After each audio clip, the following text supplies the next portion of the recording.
mañana en la mesa de Despierta le damos la bienvenida con mucho gusto además al secretario de Hacienda, Arturo Herrera. Secretario, buenos días. Buenos días, gracias por invitarme y felicitaciones por su nuevo programa. Gracias. Secretario, hay un consenso, me parece, general en que este es un paquete equilibrado, en que es un paquete con disciplina fiscal, pero también las críticas concuerdan, me parece, en que peca de optimista en 3 puntos que me gustaría recalcar. La posibilidad de la recaudación fiscal que este plantea, la producción de Pemex y, desde luego, que el crecimiento entre 1.5 y 2.5. Si quieres empezamos justo en ese orden. México es un país que recauda poco. Tenemos una recaudación de aproximadamente el 13% del PIB. La media de los países latinoamericanos, y eso incluye los países que tienen niveles de desarrollo como nosotros, pero también países centroamericanos que en principio tienen menores capacidades, está en 17%. Para mí el ejemplo claro de qué tantos retos tenemos es que Nicaragua, un país que tiene un nivel de desarrollo considerablemente menor al de nosotros, recauda 16% del PIB. Eso quiere decir que tenemos una tarea muy importante y se puede hacer de 2 formas. Se puede hacer a través de una reforma tributaria, que quiere decir que se crean o nuevos impuestos o se aumentan las tasas, o le podemos pedir al SAT y a los ciudadanos que las responsabilidades y lo que deban pagar, por un lado los ciudadanos contribuyan con ello y el SAT se encargue de cobrarlas bien. Y lo que hemos venido insistiendo desde el inicio de esta administración es en esta parte. Tenemos que asegurar que el SAT cobra bien. Hay 3 formas por las que los ciudadanos podrían no pagar, o 4. Una es porque se les olvide y eso a veces pasa. Una porque hay elusión, porque hay evasión, pero también desafortunadamente hay defraudación fiscal. Y lo que estamos buscando en este paquete es darle una serie de instrumentos y de herramientas al SAT para que pueda asegurarse que se mitigan esos riesgos. Eso va sobre los contribuyentes cautivos, los de siempre, pero hay una masa importante de contribuyentes que no pagan impuestos, a veces ni siquiera están debidamente inscritos ante los padrones fiscales. No, en realidad va sobre esos. Por ejemplo, hay una parte muy importante de la economía. México es un país que para su nivel de desarrollo tiene una parte muy importante de las transacciones que se liquidan en efectivo. Esto es algo inusual. Tenemos solamente los mexicanos, solamente el 37% de los mexicanos tienen cuentas bancarias. Esto quiere decir, en Brasil y Argentina, países de niveles similares, tienen entre el 60 y el 70%. Es decir, quiere decir que nosotros pagamos en efectivo, que es más costoso, más inseguro, etcétera, pero también que no se pagan impuestos.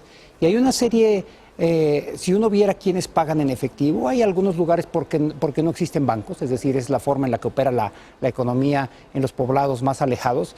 Pero en la Ciudad de México hay sectores muy importantes que están claramente identificados que exigen los pagos en efectivo. Por ejemplo, tenemos identificado incluso escuelas particulares que exigen que las colegiaturas se paguen en efectivo. Esto es una llamada de atención claramente. No hay ninguna razón para que alguien pida que se haga pago en efectivo, excepto que no le quieran declarar al fiscal.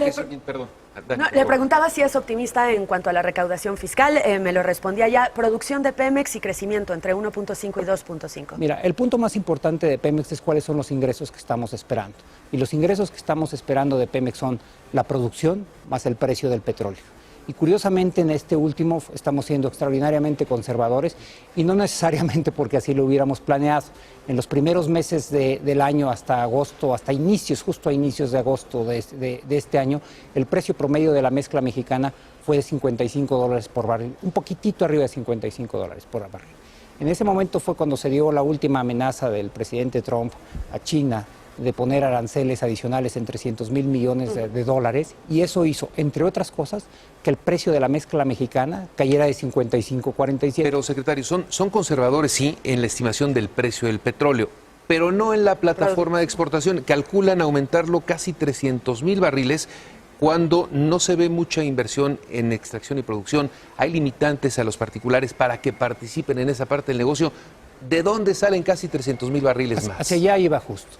Si nosotros vemos la trayectoria desde el 2004 hasta el 2018, hubo una caída de casi 1.7 millones de barriles por día.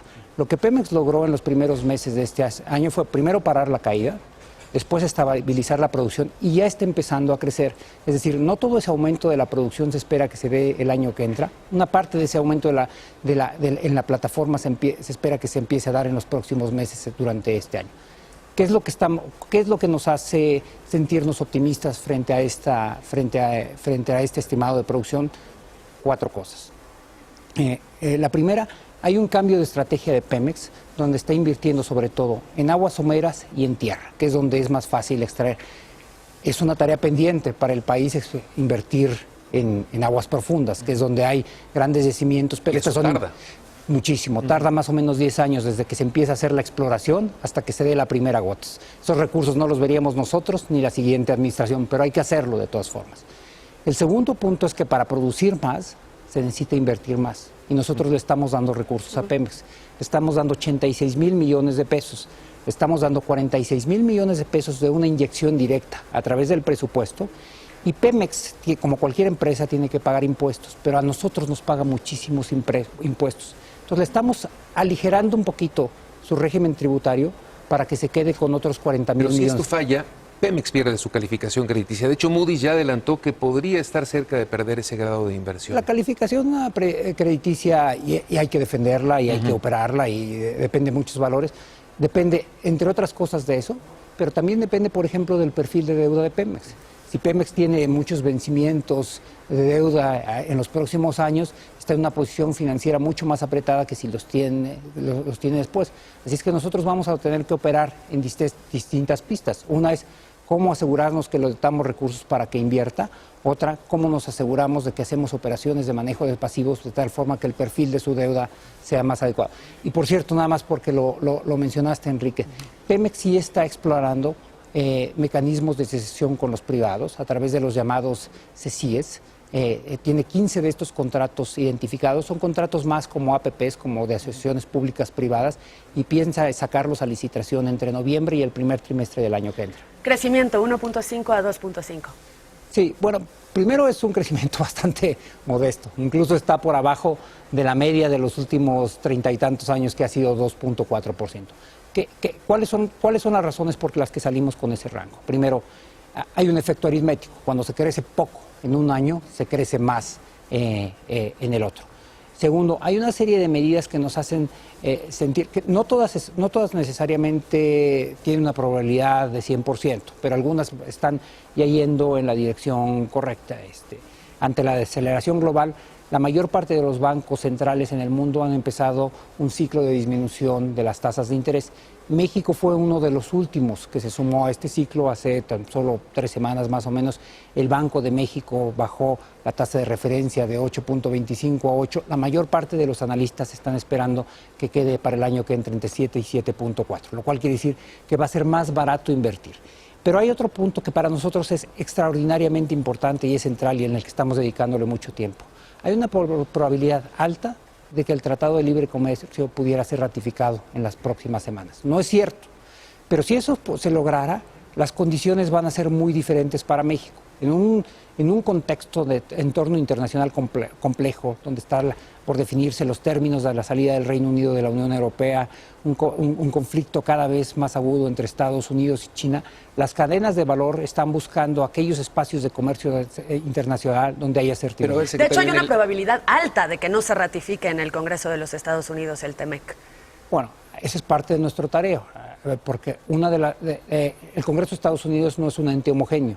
Hay ciertas resistencias en las partes extremos del espectro político, cada vez menos en la parte de la derecha, yo diría, del Partido Republicano, pero una serie de preocupaciones muy específicas en la parte izquierda del Partido Demócrata, lo que llaman los nuevos demócratas. Esos, secretarios, son factores externos. No, tiene que ver con nosotros. Tiene que ver, por supuesto, con México directamente. No, con la reforma laboral. Lo que les preocupa es pero China, Brexit y demás, no podemos hacer nada. ¿Dónde están los motores para poder crecer dentro del gasto público? Por ejemplo, hay una reducción importantísima al Tren Maya, también el aeropuerto de Santa Lucía no tiene todos los recursos que necesitaría.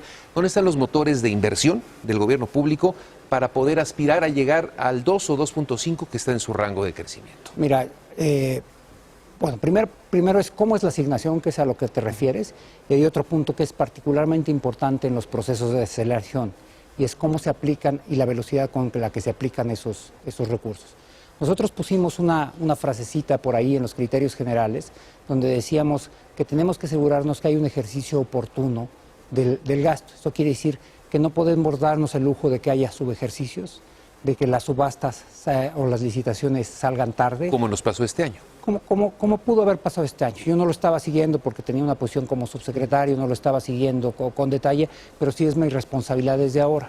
Y una de las cosas que yo quiero hacer es no solamente asegurarme de que salen a tiempo, sino que incluso salen antes. estamos preparando un paquete de alrededor de 100,000 millones de pesos en licitaciones que vamos a sacar en las próximas semanas.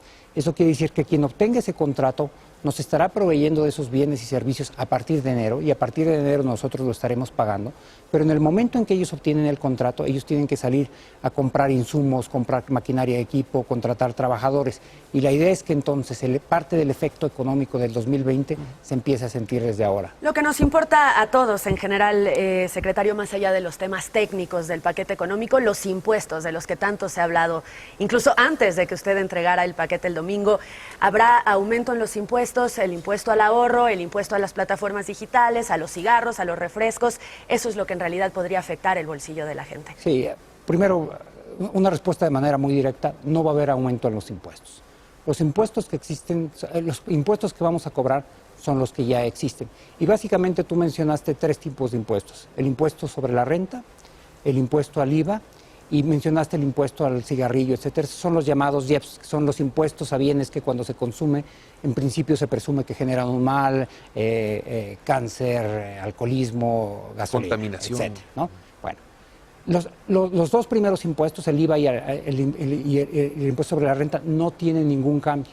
Lo que estamos buscando es cómo hacemos un mecanismo para poderlos concentrar. Por ejemplo, y estaba observando algunas de sus notas antes de que entráramos al aire, las plataformas digitales no van a tener un puesto específico. Ya tienen que pagar un impuesto sobre la renta, el IVA, pero no hay un mecanismo ahora a través del cual lo concentremos. El mecanismo que estamos proponiendo es muy similar al que se tiene para muchas personas físicas o para muchos bienes. Por ejemplo, yo y probablemente ustedes, cuando pagan sus impuestos, en realidad el salario que nos pagan es el salario neto. Nuestras empresas o el gobierno, en mi caso, nos retiene la parte que va asociada a los impuestos y lo concentra en Hacienda. Ese tipo de mecanismo es el que estamos viendo con las plataformas digitales, para que los impuestos que ya existen, las plataformas los retengan. Secretario, ¿con qué dependencia del gobierno federal fue más difícil negociar sus gastos? Siempre sabemos que cuando están en la elaboración del presupuesto, todos quieren ir a su oficina, todos plantean sus necesidades de gasto. Me imagino que habrá habido unas más difíciles que otras. Y de paso, dígame, ¿qué le preguntó a los exsecretarios de Hacienda? Vimos a José Antonio Amida ahí en su oficina. Me imagino que hablaron del tema, ¿no? No, bueno, yo creo que todos fueron muy, de mis colegas primero, todos fueron muy comprensibles, entienden cuál es la situación, pero además hubo un elemento adicional que yo tengo que confesar y que hizo mi tarea muchísimo más difícil. El presidente se mete a detalle a los temas del presupuesto y a los temas del paquete. Tuvimos cerca de 7 sesiones de horas y horas donde estábamos viendo línea por línea. Y eso facilita mi tarea porque si no les gustaba el paquete, no era a mí a quien estaban. Tenía que ir a otra oficina de Palacio Nacional. Y se los dije muy claramente, ¿no? Entonces eso me ayudó mucho. Mira, yo me he reunido. La historia de las finanzas públicas es una historia de los últimos 35, 40 años muy enriquecedora. Hemos pasado por muchas cosas. La crisis de la deuda de las 80s, la crisis la